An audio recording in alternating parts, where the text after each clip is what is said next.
Hi guys! For today's video, gagawa tayo ng masarap na budget meal takoyaki. First, ay binuksan ko na muna itong parcel na kaka-deliver lang ngayong araw.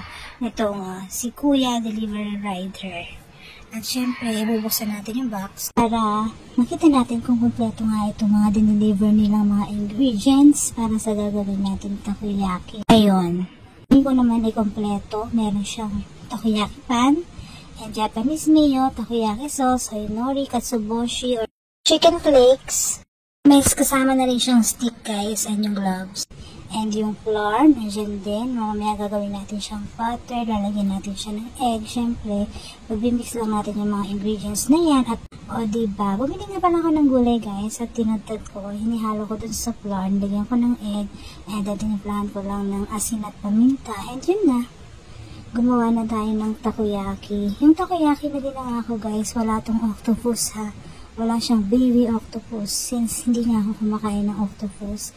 And ito, nilagyan ko na lang siya ng chicken flakes and gulay. Maraming gulay. Char.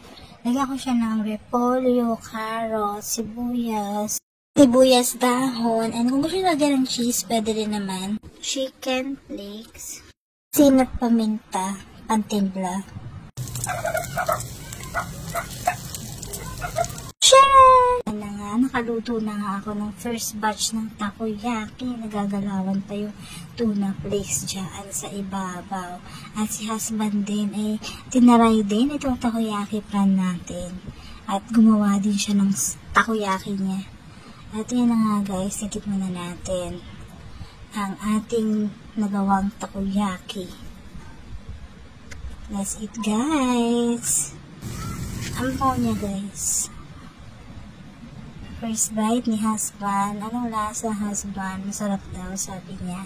And ako naman, kakain din. And yung ginawa ni husband, naging fishbowl na yung takoyaki niya. Pagka naging flat yung takoyaki guys, ibig sabihin, kulang pa sa butter. Kailangan mo kasing damihan yung butter doon para mag-shape siya na round. At hanggang sa maluto, kailangan bilog-bilugin mo lang siya doon. At ikot-ikutin para di masunog. At yan nga guys, nag-enjoy na kami habang nagluluto. Hala, sige, lafang. Lafang pa more. Diba? Gusto ni husband yung ginawa kong takoyaki. And in-advise ko na nga kay husband na dagdagan niya yung kanyang ginawang takoyaki para maging bilog na bilog yung itsura niya. Kagaya nito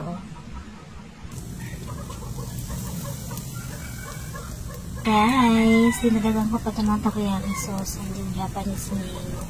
Ang sarap guys.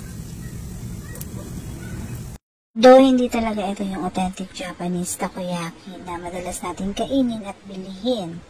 Pero, nagustuhan ko siya guys. Budget meal. Hindi ko na kailangan bumili ng octopus para makakain ng takoyaki guys. Dahil chicken and cheese lang sapat na and counting veggies lang pwede na.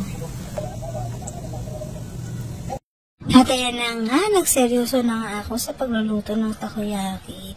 Pinakita ko nga kay husband kung paano ko ginawa yung perfect round shape na takoyaki na kinain namin kanina. Ayan, nilagyan ko to ng cheese guys. Ayan. Hindi man siya super sarap. For me lang ha. Masarap siya pero hindi yung super sarap. Kasi yung iba hinahanap is yung authentic na. Pero since budget meal lang itong takoyaki natin and hindi rin naman ako makain ng octopus kaya ganito na lang yung ginawa kong takoyaki. Meron siyang mozzarella cheese. Charot! Budget meal may mozzarella cheese. Eme! At yun lamang guys. Thanks for watching. God bless. Take care. Bye!